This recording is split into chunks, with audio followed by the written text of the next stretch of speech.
Aroma miracles இயற்கையான aroma ஆயில்களை கொண்டு தயாரிக்கப்படுகிறது. தூக்கமின்மை, மன அழுத்தம், எதிர்மறை எண்ணங்கள் போன்ற மனநல பிரச்சனைகள், உடல்வலி, தலைவலி போன்ற உடல்நல பிரச்சனைகள், ஆன்டி ஏஜிங், முடிவுதிர்வு, பொடுகு, வெண்புள்ளி, சரும பிரச்சனைகள் போன்ற அனைத்து பிரச்சனைகளுக்கும் தீர்வளிக்கிறது. Aroma miracles.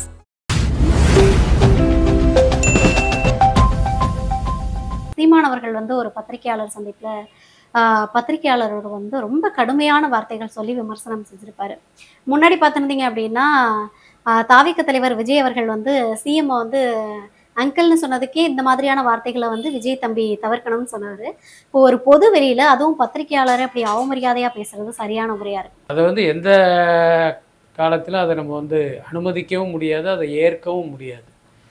நீங்கள் கடந்த காலங்களில் பார்த்தீங்கன்னா சீமான் இதுபோல் பொதுவெளியில் ஊடகவியலாளர்களை அவமானப்படுத்துகிறத தொடர்ந்து செஞ்சுக்கிட்டே இருக்கார்.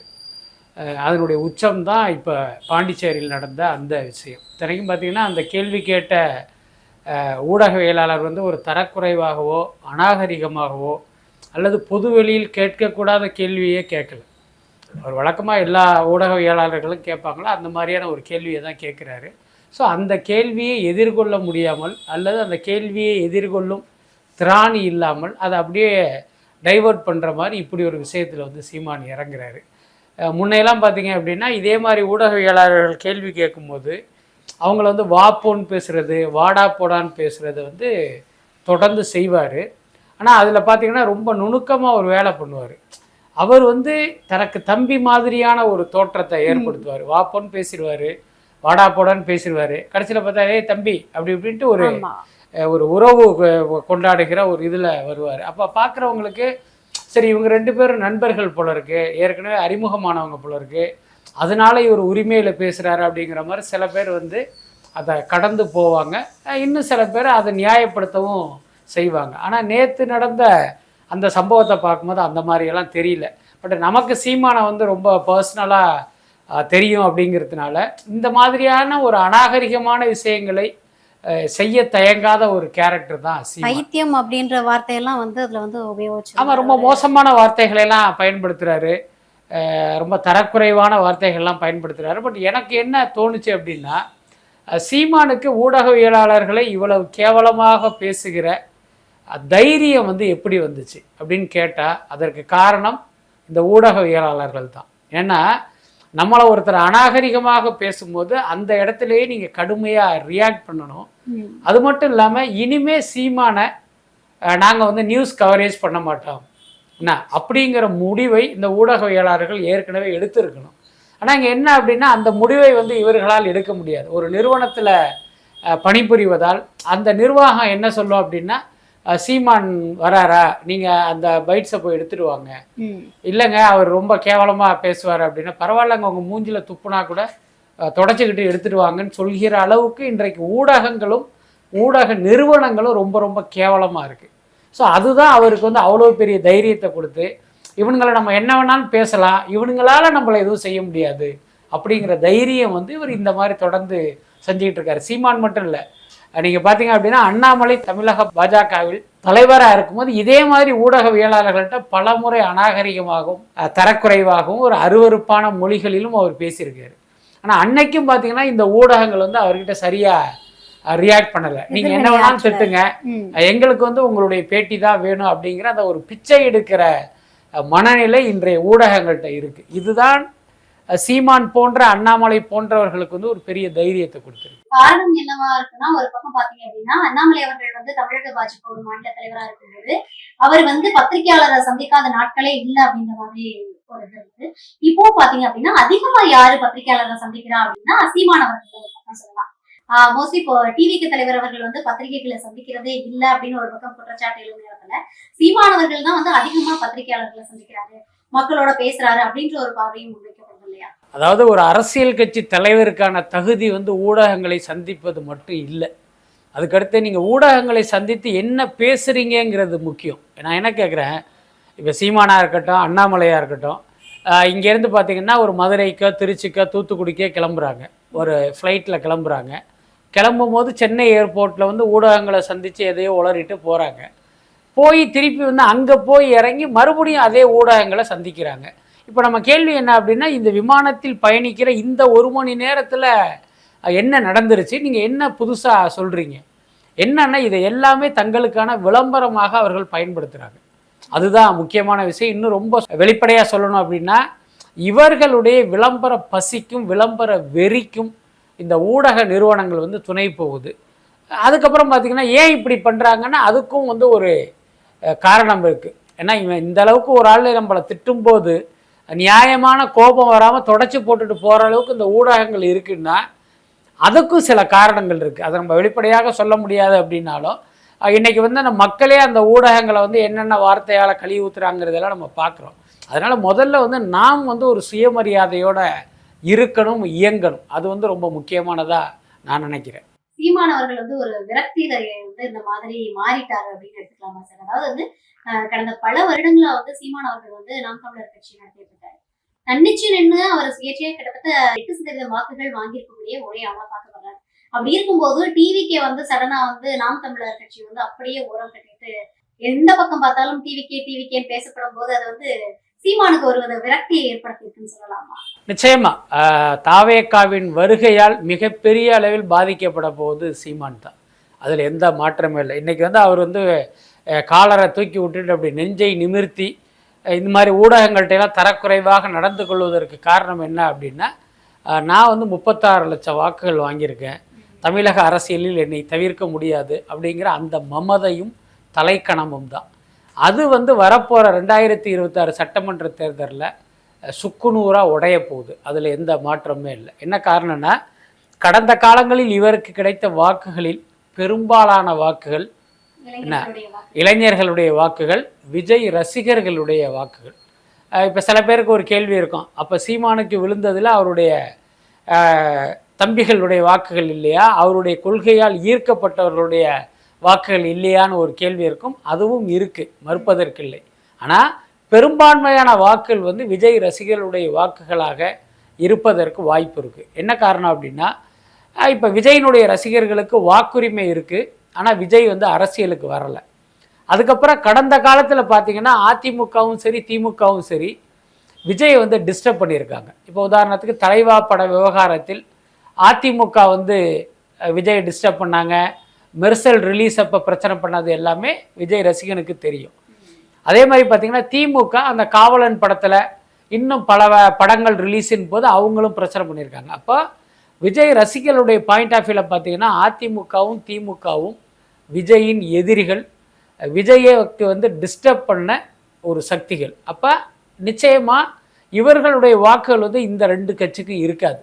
அதுக்காக நம்ம வந்து தேர்தலில் வாக்களிக்காமல் வீட்டில் கவுந்தடிச்சு படுத்துக்குவோம் அப்படின்னா நினைக்க மாட்டான். அப்போ நம்ம தளபதியை டிஸ்டர்ப் பண்ண இவங்களை வந்து நம்ம பழி தீர்க்கணும் அப்படிங்கிற அந்த எண்ணத்தில் அன்னைக்கு பார்த்திங்கன்னா நாம் தமிழருக்கு அவங்க வந்து வாக்களித்தார்கள். அதில் தான் கணிசமாக அவருக்கு வாக்கு எண்ணிக்கை உயர்ந்தது. இன்னைக்கு அவர்களுடைய அபிமான நடிகர் இன்றைக்கி ஒரு கட்சியை தொடங்கி இன்றைக்கி அரசியல் களத்தில் பரபரப்பாக இருக்காருங்கும் போது இப்போ வரப்போகிற தேர்தலில் இவர்கள் எல்லாமே விஜய்க்கு வாக்களிக்க போகிறாங்க. அப்போ நிகர நஷ்டம் நாம் தமிழர் கட்சிக்கு தான். ஸோ அந்த உண்மை அவருக்கு புரிஞ்சதால தான் இன்றைக்கு விஜய் குறித்து ஒரு அவதூறான தரக்குறைவான விஷயங்களை எல்லாமே பேசிக்கிட்டு இருக்காரு. ஒரு வகையில் நீங்கள் சொல்கிறது பார்த்திங்கன்னா விரக்தின்னு நம்ம எடுத்துக்கலாம், அல்லது பார்த்திங்கன்னா நம்ம அந்த தமிழக அரசியல் களத்திலேருந்தே காணா போக போகிறோமே என்ன அப்படிங்கிற வேதனையின் வெளிப்பாடாகவும் கூட நம்ம எடுத்துக்கலாம். தொடர்ந்து பார்த்தா ஒரு கொள்கை ரீதியா வந்து சீமான் அவர்கள் போராட்டம் நடத்திய காலம் எல்லாம் போய் இப்ப பாத்தீங்கன்னா நிறைய மாநாடுகள் நடத்தினார் ரீசன்ட் டேஸ்ல. அது வந்து பெரும் பேசுபொருளா மாறிடுச்சு.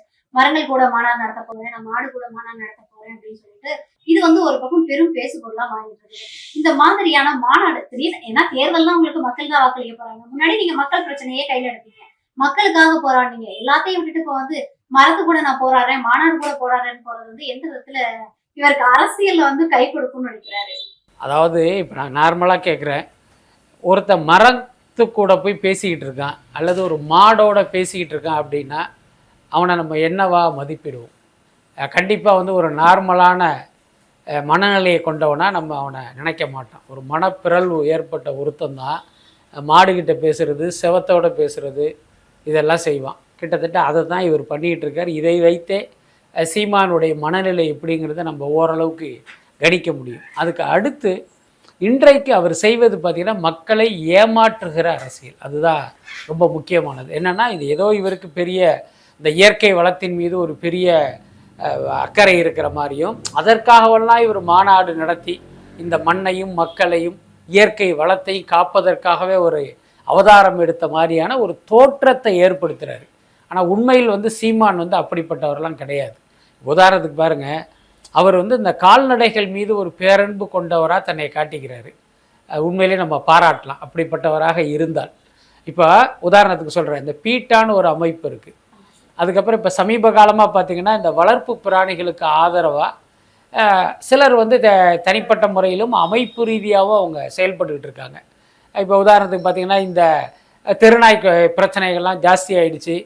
தெருநாயை ஒழிக்கணும், ஏன்னா அதை காலி பண்ணணும் அப்படிங்கிற ஒரு வேண்டுகோள் வரும்போது அதற்கு எதிராக இவர்கள் போராடுகிறார்கள். அதுக்கு என்ன காரணம்னா, இவர்கள் உண்மையிலேயே அந்த விலங்குகள் மீது அன்பும் பிரியமும் கொண்டவர்கள். இப்படிப்பட்ட ஒருத்தர் ஒரு நாயையோ அல்லது வேற ஒரு விலங்கையோ அடிப்பாங்களா, தாக்குவாங்களா? நிச்சயமாக மாட்டாங்க. என்ன காரணம்னா, இவங்க அந்த விலங்குகளுக்காகவே பேசுகிற ஒரு கேரக்டர். அப்படியே சீமான் பக்கம் வந்தீங்கன்னா, இவர் ஒரு பக்கம் கால்நடைகளுக்காக மாநாடு நடத்துவார், கால்நடைகளுக்காக பயங்கரமாக கண்ணீர் விடுவார். ஆனால் இன்னொரு பக்கம் அவர் வீட்டில் நடக்கிற விருந்துகள் பார்த்திங்கன்னா, ஆடு மாடு கோழி பரப்பனை ஊர்வனை நடப்பனை எல்லாத்தையும் அடித்து விருந்து வைப்பார். நான் என்ன கேட்குறேன், ஒரு பக்கம் இப்படி பேசிக்கிட்டு எப்படி உங்களால் இதையெல்லாம் அடித்து திங்க முடியுது? அப்போ இதிலிருந்தே நீங்கள் தெரிஞ்சுக்கலாம், சீமான் முழுக்க முழுக்க ஒரு கபட வேடதாரி, மக்களை ஏமாற்றுகிறார். ஏன்னா ஏதோ இந்த இயற்கை வளத்தின் மீதும் இந்த மக்கள் மீதும் இந்த மண்ணின் மீதும் தனக்கு ஒரு பெரிய அக்கறை இருப்பது போல் அவர் காட்டிக் கொள்கிறார். இதுதான் உண்மையான விஷயம். 8% வாக்குகள் வாங்கியிருக்காங்க. இப்போ இன்னும் வரக்கூடிய அந்த தேர்தலில் என்ன மாதிரி அவருக்கான அந்த வாக்கு கணிசமா கிடைக்கும் நம்புறீங்களா? நிச்சயமா கிடைக்காது. அவருடைய கடைசி தேர்தலில் வாங்கினது பார்த்தீங்கன்னா 36 லட்சம் வாக்குகள். என்னை கேட்டால் சீமானுடைய அரசியல் வாழ்க்கையில் அதுதான் உச்சம், அதுதான் அதிகபட்சம். இன்னும் சொல்ல போனால் 2026 தேர்தலில் சீமானுக்கு 5 லட்சம் வாக்குகள் கிடைச்சா அதுவே பெரிய சாதனையாக இருக்கும். நான் ஏற்கனவே சொன்ன மாதிரி இந்த இடைப்பட்ட காலத்தில் இவர் எக்ஸ்போஸ் ஆகிட்டார். இவரும் ஒரு அரசியல் வியாபாரி தான். தேர்தலை தான் சம்பாதிப்பதற்கு ஒரு கருவியாக பயன்படுத்துகிற நபர் அப்படிங்கிற உண்மை இன்றைக்கி மக்கள்கிட்ட போய் சேர்ந்துருச்சு.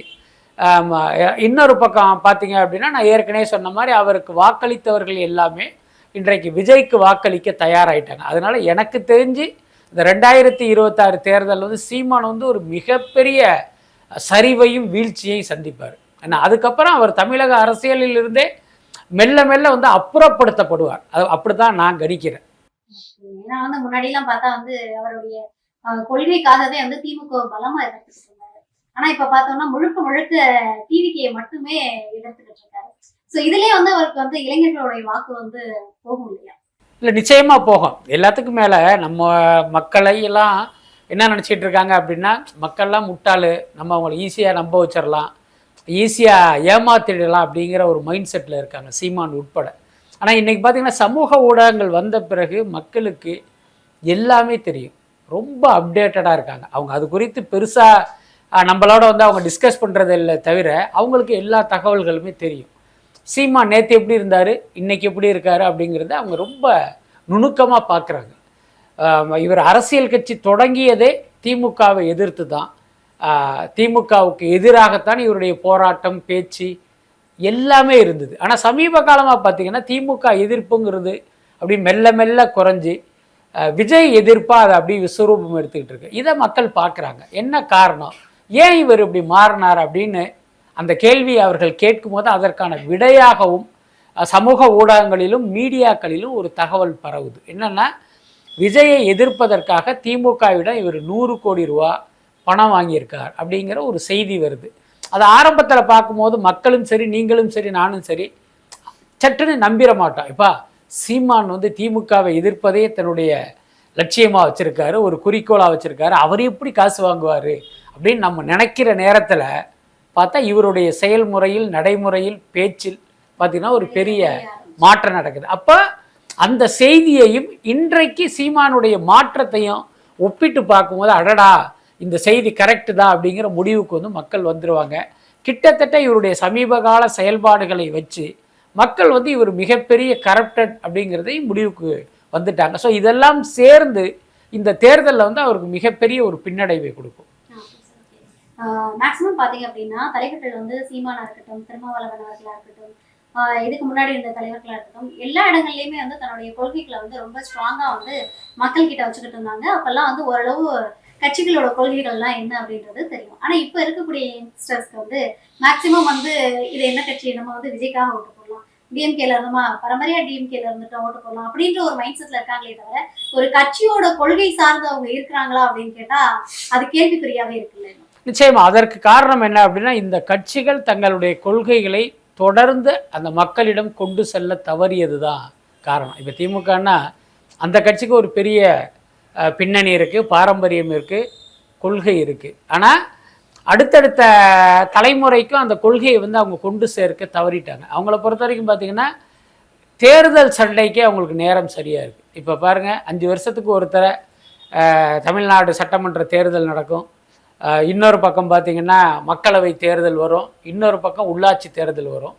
அப்போ இந்த தேர்தல் முடிஞ்சுன்னா இன்னொரு 1.5 வருஷத்தில் 1 வருஷத்தில் அந்த தேர்தல் முடிஞ்சோன்னு பார்த்திங்கன்னா இன்னொரு தேர்தல் அப்படின்னு வர்றதுனால இவங்க என்னென்னா தங்களுடைய அரசியல் எதிரிகளை வீழ்த்துவதே இவங்களுடைய முதன்மையான நோக்கமாக மாறி போகிறதுனால இந்த கட்சியின் கொள்கைகளை மக்கள்கிட்ட கொண்டு சேர்ப்பதற்கான நேரமும் அவங்கக்கிட்ட இல்லை, என்ன அதற்கான தேவையும் ஏற்பட்டதாக அவங்க நினைக்கல. இந்த எலெக்ஷனில் இவங்களை ஜெயிக்கணும், அப்போ அதுக்கு என்னென்ன வேலையெல்லாம் பண்ணணும்.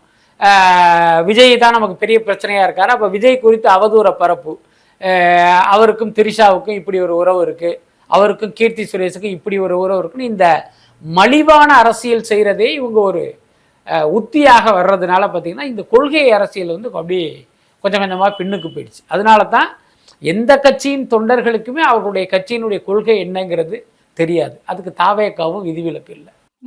தாவேக்கா தலைவருமே வந்து போராட்டங்கள்ல வந்து இப்போ நீங்க பார்த்திருப்பீங்க, காஞ்சிபுரம் நடந்த விஷயத்திலுமே குறிப்பிட்ட சில மணி நேரம் வந்து திமுக விமர்சிப்பதற்காகவே எடுத்துக்கிட்டாங்க அப்படின்றத யாருனாலையும் மறுக்க முடியாத ஒரு விஷயமா மாறி இருக்கு. ஏன் வந்து முன்னாடி வந்து அரசியலுக்கு வரும்போது தாவேக்கா தலைவர் வந்து ரொம்ப தீவிரமா சொல்லியிருந்தாரு, நான் வந்து மலிவான அரசியல் பண்ண மாட்டேன், விமர்சனங்களை முன்வைக்க மாட்டேன் அப்படின்னு. ஆனா வந்து இப்போ சமீப காலமா பாத்தீங்க அப்படின்னா அவருமே வந்து இறங்கி விமர்சனங்களை வந்து கடுமையா வைக்க ஆரம்பிச்சிட்டாரு. பவல விழா பாப்பா அப்படின்னு சொல்லிட்டு குறிப்பிடறதா இருக்கட்டும். அதுக்கப்புறம் நேத்து பாத்துட்டீங்கன்னா தற்கூரி அப்படின்ற விஷயத்துக்குமே பயங்கரமான பதிலடி கொடுக்க ஆரம்பிச்சிருப்பாரு. இதெல்லாம் எப்படி பாக்குறீங்க நீங்க? இல்ல, ஒரு அரசியல் அப்படின்னாலே இப்ப மற்ற கட்சிகள் தங்கள் மீது வைக்கிற விமர்சனங்களுக்கு நீங்க வந்து உரிய பதிலை அல்லது பதிலடியை கொடுத்து தான் ஆகணும். அப்படி இல்லைன்னா என்ன ஆகும் அப்படின்னா, இவர்கள் வைக்கிற விமர்சனங்களுக்கு நீங்கள் பதில் கொடுக்காம கடந்து போனீங்க அப்படின்னா, அடனா இவங்க சொல்றது உண்மைதான் போல இருக்கு அப்படின்னு வந்து ஒரு தோற்றம் மக்களுக்கு வருவதற்கு வாய்ப்பு இருக்கு. அப்போ அதற்கான பதிலடி நீங்கள் கொடுத்து தான் ஆகணும். நீங்கள் சொன்ன மாதிரி விஜய் அரசியலுக்கு வரும்போது நான் இந்த மாதிரியான சீப்பான பாலிடிக்ஸ்லாம் பண்ண மாட்டேன் அப்படின்னு அவர் சொன்னது உண்மைதான்.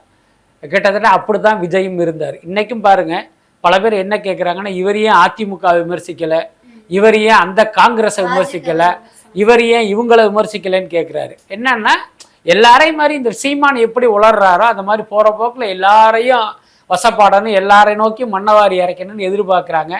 விஜய் வந்து அப்படி ஒரு அரசியல் பண்ண விரும்பாததுனால பார்த்தீங்கன்னா அதெல்லாம் அவர் செய்யலை. இன்னொன்று, இன்னைக்கு அவர் அரசியலுக்கு வந்த நேரத்தில் தமிழ்நாட்டில் அதிகாரத்தில் இருப்பது திமுக. அப்போ 2026 தேர்தலில் வந்து முக்கியமான விஷயம் என்னன்னா, திமுகவை அந்த அதிகாரத்திலிருந்து அகற்றணும், அதுதான் நோக்கங்கும் போது அப்போ அந்த கட்சியை தான் நீங்கள் விமர்சனம் பண்ணியாகணும். அதைத்தான் அவர் பண்ணிக்கிட்டு இருக்காரு. அப்படி இருக்கும்போது அதுக்கு 5 வருஷத்துக்கு முன்னால் ஆட்சியில் இருந்து திமுகவை போய் விமர்சனம் பண்ணுறதுங்கிறது தேவையற்றது. அதே நேரம் அந்த அதிமுக ஒரு தவறு செய்திருந்தால் அதை நீங்கள் விமர்சனம் பண்ணலாம். ஆனால் நீங்கள் போகிற இடத்துல எல்லாம் திமுகவை திட்டிட்டு அடுத்த அரை மணி நேரம் அதிமுகவை திட்டிட்டு உட்கார முடியாது. அது ஒரு சரியான அரசியலும் இல்லை. அதனால் விஜயை பொறுத்த வரைக்கும் கரெக்டாக தான் அரசியல் பண்ணுறாரு. அதுக்கடுத்து திமுக பார்த்தீங்கன்னா ரொம்ப கடுமையாக விமர்சிப்பதற்கு காரணம் என்னென்னா, அது ஆளுங்கட்சி, அவர்கள் நம்மை கடுமையாக விமர்சனம் பண்ணுறாங்க, அவங்களுக்கு நாம் பதிலடி கொடுக்கணுங்கிறது ஒரு முக்கியமான காரணம். நம்ம ஆயுதம் எது என்பதை எதிரிகள் தீர்மானிக்கிறார்கள்ங்கிற மாதிரி அவருடைய ஆயுதம் எது என்பதை இப்போ திமுக தீர்மானிச்சிருச்சு. அப்போ வேறு வழி இல்லை, நீங்கள் அந்த அரசியலை விஜய் பண்ணித்தான் ஆகணும்.